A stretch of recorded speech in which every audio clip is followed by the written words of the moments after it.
السلام علیکم۔ مزید ویڈیوز کے لیے پختونخوا چینل کو سبسکرائب کیجیے گا۔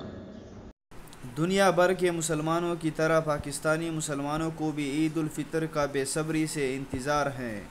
عید الفطر کا چاند دیکھنے کے لیے زونل روایتی ہلال کمیٹی کا اجلاس کل لاہور میں ہوگا۔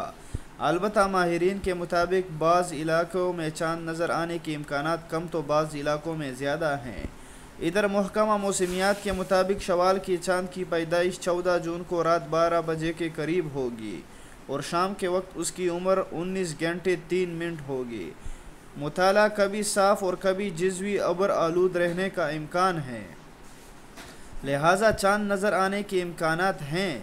کل محکمہ اوقاف کے دفتر میں ہونے والے اجلاس میں کمیٹی کے ممبران، محکمہ فلکیات، محکمہ موسمیات اور دیگر متعلقہ محکموں کے ماہرین اور عہدیدار بھی شرکت کریں گے۔ شہری شوال المکرم کا چاند نظر آنے کی شہادت زونل کمیٹی کو دے سکیں گے۔ مرکزی اجلاس کراچی میں مفتی منیب الرحمان کی سربراہی میں ہوگا اور حتمی اعلان بھی مرکزی روایتی ہلال کمیٹی ہی کرے گی۔